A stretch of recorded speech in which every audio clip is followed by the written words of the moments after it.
அனைவருக்கும் அன்பார்ந்த வணக்கம். நான் மருத்துவர் Sandhya, best laser dental clinic and braces சென்டர்ல பல் மருத்துவரா இருக்கேன். ஈறு பிரச்சனை தெரியும். அது என்ன? அதிதீவிர ஈறு பிரச்சனை.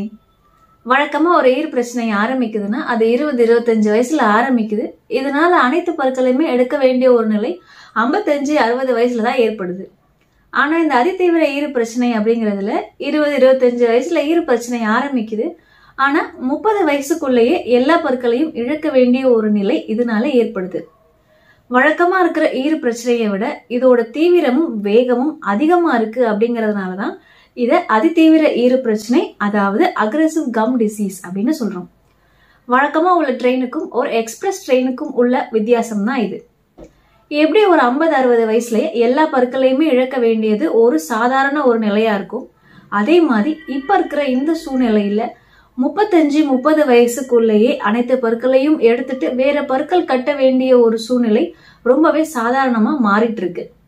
இந்த அதிதீவிர ஈறு பிரச்சனை, அக்ரெசிவ் கம் டிசீஸ் வர்றதுக்கான காரணங்கள் என்ன, இதோட அறிகுறிகள் என்ன, இது ஏற்படுத்துற பாதிப்புகள் என்ன, இதற்கான நிரந்தர சிகிச்சை முறை என்ன, இதை பத்தி தான் இந்த வீடியோல பார்க்க போறோம். வாங்க பார்க்கலாம். முதல்ல இந்த அதிதீவிர ஈறு பிரச்சனை வர்றதுக்கான காரணங்கள் என்னன்னு பார்க்கலாம்.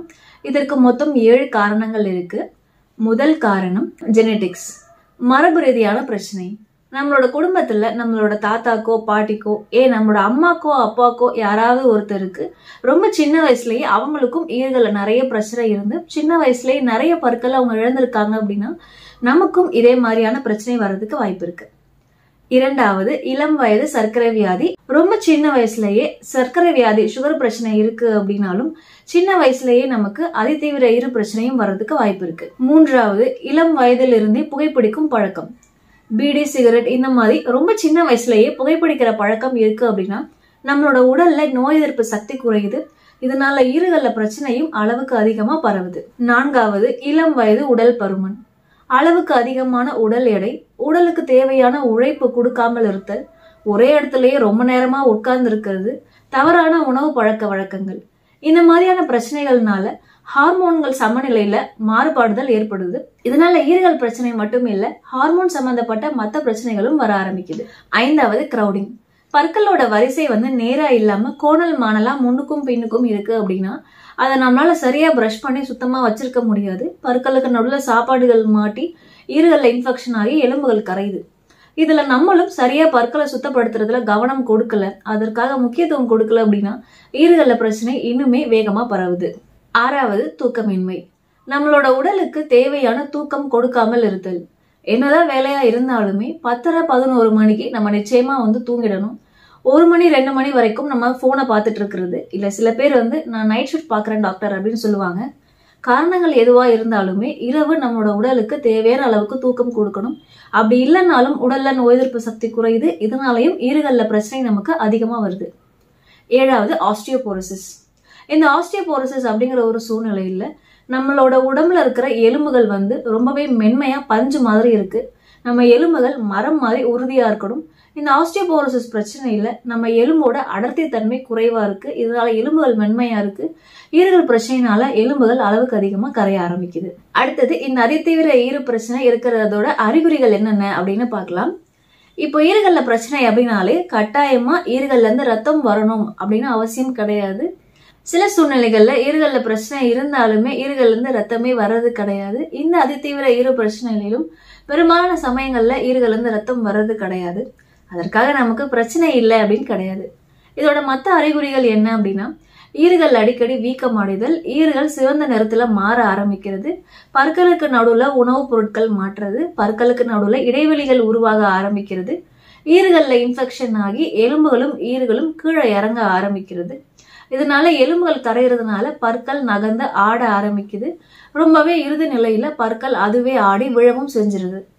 இந்த அதிதீவிர ஈறு பிரச்சனையில நம்ம பற்கள் ஆடி அதுவே விழுந்தாலுமே நமக்கு இதனால வலியே தெரியறது கிடையாது. வலி இல்லை அப்படிங்கறதால பிரச்சனைகள் இல்லை அப்படின்னு கிடையாது. அடுத்தது, சாதாரணமா பரவுற ஈறு பிரச்சனைக்கும் இந்த அதிதீவிர ஈறு பிரச்சனைக்கும் என்னென்ன வித்தியாசங்கள் அப்படின்னு பார்க்கலாம். மொத்தம் 3 வித்தியாசங்கள் இருக்கு. முதல் வித்தியாசம், வழக்கமா பரவுற ஈறு பிரச்சனையை விட அதிதீவிர ஈறு பிரச்சனையில ஈறுகள் இன்ஃபெக்ஷன் ஆகிற வேகமும் எலும்புகள் கரையிற வேகமும் ரொம்பவே அளவுக்கு அதிகமா இருக்கும். இரண்டாவது வித்தியாசம், எலும்புகள் நிறைய கரையறதால பற்கள் ஆடி விழற அந்த ஒரு வேகமும் இதுல அதிகமா இருக்கு.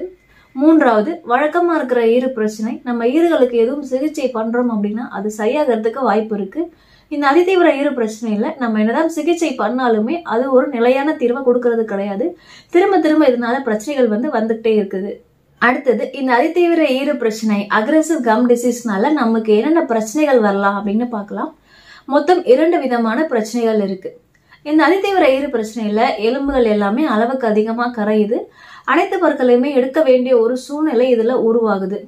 அப்போ மருத்துவர் உங்களுக்கு எல்லா பல்லுமே எடுக்கணும் அப்படின்னு சொல்லும் பொழுது அவங்க எப்படி இந்த சின்ன வயசுலயே எல்லா பற்களையும் எடுக்கிறது, எனக்கு பல்ல காப்பாத்துறதுக்கு ஏதாவது சிகிச்சை சொல்லுங்க டாக்டர், அப்படி இல்லைன்னா தற்காலிகமா மவுத் வாஷ் மட்டும் அவங்க பயன்படுத்திக்கிட்டே இருப்பாங்க. சிகிச்சை அவங்க தள்ளி போடும் பொழுது என்ன ஆகுது அப்படின்னா எலும்புகள் கரைய ஆரம்பிக்குது. பற்கள்ல பிரச்சனைனா நம்ம எப்ப வேணாலும் அதை சரி பண்ண முடியும். ஆனா எலும்புகள் கரைய ஆரம்பிக்குது அப்படின்னா கரைஞ்ச எலும்புகளை நம்மளால திரும்பவும் இயற்கையா கொண்டு வர முடியாது. அப்ப எதிர்காலத்துல பல்லை எடுத்துட்டு புதிதா இம்ப்ளான்ட் முறையில பற்கள் கட்டணும் அப்படின்னு வரும்பொழுது நம்ம ரொம்ப காலமா தள்ளி போட்டதால இம்ப்ளான்ட் பண்றதுக்கு தேவையான அளவுக்கு எலும்பு இருக்கிறது கிடையாது. அப்புறம் மருத்துவர் இம்ப்ளான்ட் பண்றதுக்கு உங்களுக்கு எலும்பு இல்லை அப்படின்னு சொல்லும் போது இதனால அவங்களோட பயம் இன்னுமே அதிகமாகுது. அடுத்தது, இப்ப நம்ம எதுவும் உணவு சாப்பிட்றோம் அப்படின்னா வாய் வழியாக அந்த உணவை எடுத்துக்கும் பொழுது உடலுக்கு தேவையான சக்திகள் நமக்கு வாய் மூலமாக தான் பரவுது. அதே மாதிரிதாங்க நம்ம வாயில கிருமிகளோட எண்ணிக்கை அதிகமா இருக்கு அப்படின்னா நம்ம ஒரு முறையும் சாப்பிடும் பொழுது, எச்சி முழுங்கும் பொழுது, தண்ணி குடிக்கும் போது கூட அந்த கிருமிகள் நம்மளோட வாய் வழியா நம்மளோட உடலுக்கு பரவ ஆரம்பிக்குது. இதயத்துல இருக்கிற ரத்த நாளங்கள்ல ஏற்படுற அடைப்பு, கால் வலி, மூட்டு வலி, நாள்பட்ட வலி, முடி கொட்டுறது கூட பற்கள்ல எதுவும் பிரச்சனைகள் இருக்கு அப்படின்னா அதுக்கும் இந்த பிரச்சனைகளுக்கும் சம்பந்தம் இருக்கு அப்படின்னு சமீபத்திய ஆய்வுகள்ல கண்டுபிடிச்சிருக்காங்க. பொதுவா இந்த மாதிரி அதிதீவிர ஈறு பிரச்சனை இருக்கிறவங்க 2 விதமான சூழ்நிலைகள்ல நம்ம கிட்ட வராங்க. முதல் சூழ்நிலை, எல்லா பற்களுமே ரொம்பவே பலவீனமா இருக்கும், எல்லா பற்களையும் எடுக்க வேண்டிய ஒரு நிலை இருக்கும், அது பேஷண்ட்டுக்குமே கூட தெரிஞ்சிருக்கும். இரண்டாவது சூழ்நிலை, 80% மேல எலும்புகள் கரைஞ்சி பற்கள் ரொம்ப பலவீனமா இருக்கும், 10-20% பற்கள் மட்டும் உறுதியா இருக்கும். ஆனா இந்த 2 சூழ்நிலைகள்லயுமே அனைத்து பற்களையுமே எடுத்துட்டு பிக்ஸ்டா இம்ப்ளான்ட் முறையில பற்கள் கொடுக்கறது ஒரு நீண்ட கால தீர்வை கொடுக்கும். அடுத்தது, இந்த அதிதீவிர ஈறு பிரச்சனை இருக்கும் பொழுது நம்ம அனைத்து பற்களையுமே எடுத்துட்டு இம்ப்ளான்ட் முறையில கட்டுறதால என்னென்ன நன்மைகள் அப்படின்னு பார்க்கலாம். மொத்தம் 5 விதமான நன்மைகள் இதுல இருக்கு. முதல் நன்மை, நம்ம வாயில இருக்கிற கெட்டு போன கிருமிகள் அனைத்தையுமே நம்ம ஒரே முறை வாயில இருந்து எடுக்கிறோம். நிறைய பேருக்கு பாத்தீங்கன்னா இந்த கிருமிகள் அளவுக்கு அதிகமா வாயில இருக்கும் பொழுது வாயில உமிழ்நீரோட சுவை வேற மாதிரி இருக்கும். அவங்க என்ன சாப்பிட்டாலும் ஒரு மாதிரி கசப்பு சுவையாவே இருக்கிற மாதிரி இருக்கும். இந்த கிருமிகள் எல்லாத்தையுமே நம்ம ஒரே தடவை முழுமையா வாயிலிருந்து நம்ம எடுக்கிறோம். இதனால வாய் ஒரு ஆரோக்கியமான இடமா மாறுது. இதனால நம்மளோட உடலும் ஒரு ஆரோக்கியமான இடமா மாறுது. இரண்டாவது, நிறைய உணவுப் பொருட்கள் மாட்டும் பொழுது வாய் துர்நாற்றம் நிறைய வருது. என்னதான் மவுத் வாஷ் பயன்படுத்தினாலுமே அது தற்காலிகமான ஒரு தீர்வை கொடுக்குமே தவிர அது ஒரு நீண்ட கால தீர்வை கொடுக்கறது கிடையாது. மூன்றாவது, பிக்சடா பற்கள் 5 நாட்கள்ல நமக்கு உடனடியா கிடைக்குது. இதனால நமக்கு அழகான புன்னகையும் கிடைக்குது. நான்காவது, மனதிற்கு திருப்தியான நமக்கு பிடிச்ச உணவுகளை நம்மளால 2 பக்கமும் கடவாய் பற்கள்ல கடிச்சு மென்னு சாப்பிட முடியுது. இந்த அதிதீவிர பிரச்சனையினால நமக்கு இருந்த நீண்ட கால மன உளைச்சலுக்கும் நம்ம ஒரு முற்றுப்புள்ளியை இதுல வைக்கிறோம். இம்ப்ளான்ட் பொறுத்தவரை இந்த சிகிச்சையை நம்ம எப்படி செய்யறோம் அப்படின்னு பார்க்கலாம். முதல் நாள் நம்ம வரும்பொழுது நம்மளோட தாடிக்கு 3D CT எக்ஸ்ரே எடுத்து பார்த்து நம்ம மேல்கீழ் தாடிக்கு மருந்து கொடுத்து அனைத்து பற்களையுமே எடுத்துட்டு அனைத்து கிருமிகளையும் நம்ம முழுவதுமா சுத்தம் பண்ணிட்டு அன்னைக்கே நம்ம இம்ப்ளான்ட் பொருத்துவோம். அடுத்த 5 நாட்கள்ல பற்களை தயார் பண்றதுக்கான சிகிச்சை செயல்முறையை நம்ம ஆரம்பிக்கிறோம். சில பேருக்கு இளம் வயதிலேயே பாத்தீங்கன்னா அளவுக்கு அதிகமான ஈறு பிரச்சனை இருக்குன்னா இளம் வயதிலேயே அளவுக்கு அதிகமா எலும்புகளும் கரையுது. தாடையில ரொம்ப எலும்புகள் கரைஞ்சிருந்தது அப்படின்னா செயற்கை எலும்பு எதுவும் பயன்படுத்தாம ஜைகோமா இம்ப்ளான்ட்டும் பொருத்தாம நம்ம ரொம்ப எளிமையா பிக்சடா பற்கள் கொடுக்கறதுக்காக டைட்டேனியம் பார் அப்படிங்கிற தொழில்நுட்ப முறையை பயன்படுத்துறோம். டைட்டேனியம் பார் நம்ம எந்த தாடையில எலும்பு ரொம்ப கரைஞ்சிருக்கோ அந்த தாடையில பொருத்தி பிக்சடா பற்களும் நம்ம 5 நாட்கள்ல பொருத்துறோம்.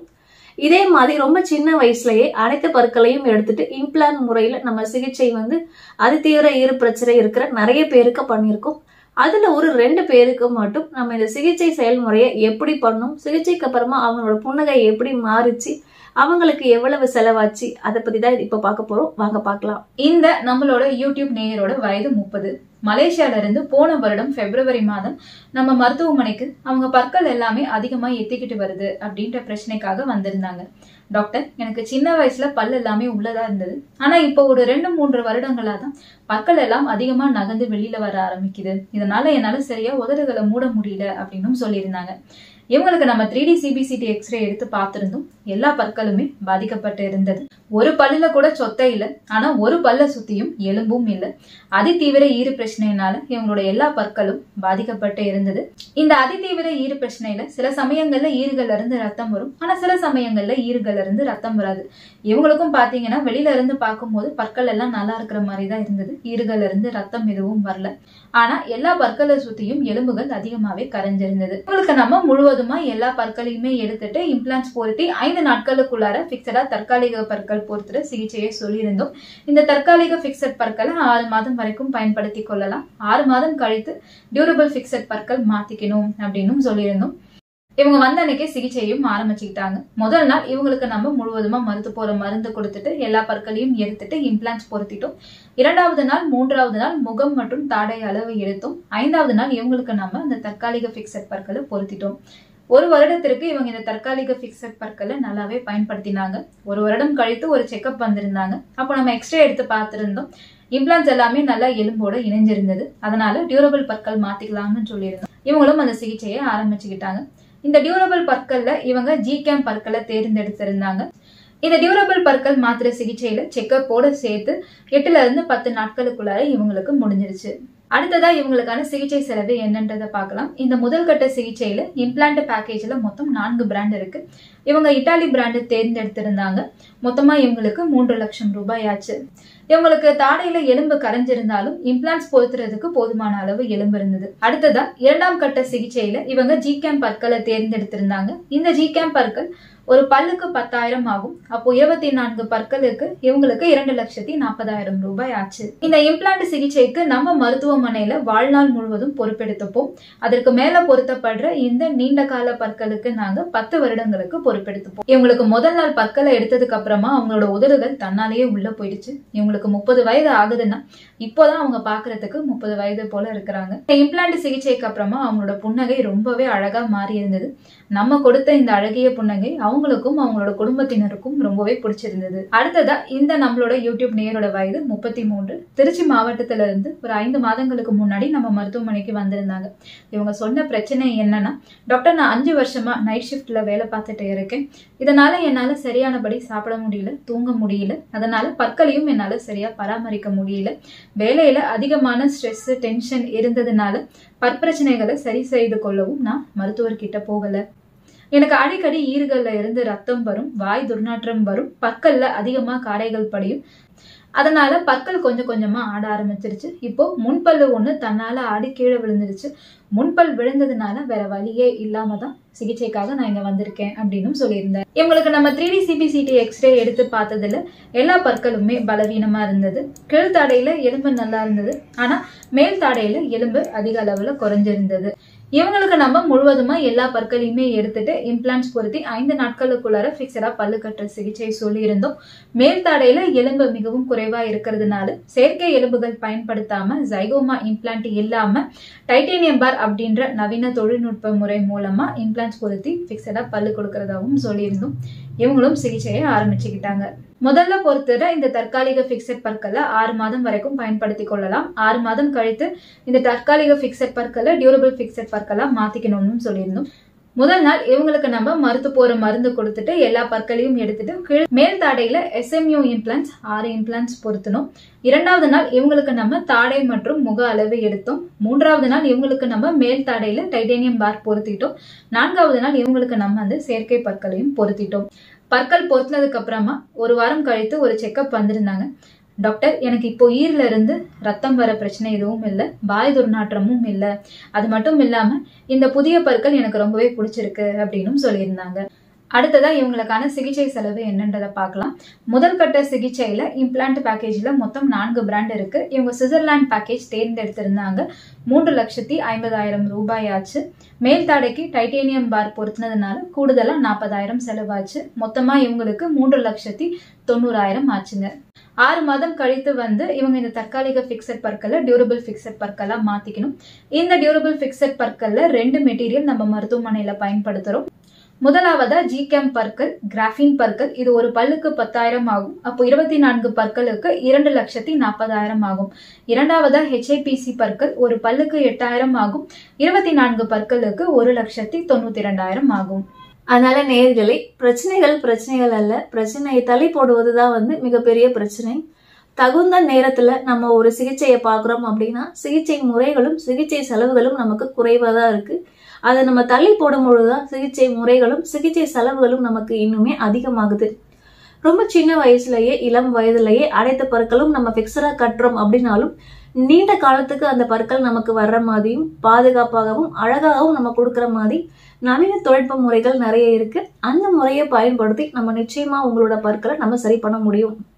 உங்களுக்கும் இதே மாதிரியான பிரச்சனைகள் இருக்கு அப்படின்னா ஸ்கிரீன்ல தெரியுற அந்த வாட்ஸ்அப் நம்பருக்கு உங்களோட பல் புகைப்படங்கள் மற்றும் எக்ஸ்ரேவை நீங்க அனுப்பலாம். அதுக்கு என்ன சிகிச்சை தேவைப்படும், எவ்வளவு செலவாகும் அப்படிங்கறத நாங்க உங்களுக்கு சொல்றோம். இந்த வீடியோ பத்தின உங்களோட கருத்துக்கள் மற்றும் சந்தேகங்களை நீங்க பதிவு பண்ணலாம். நன்றி.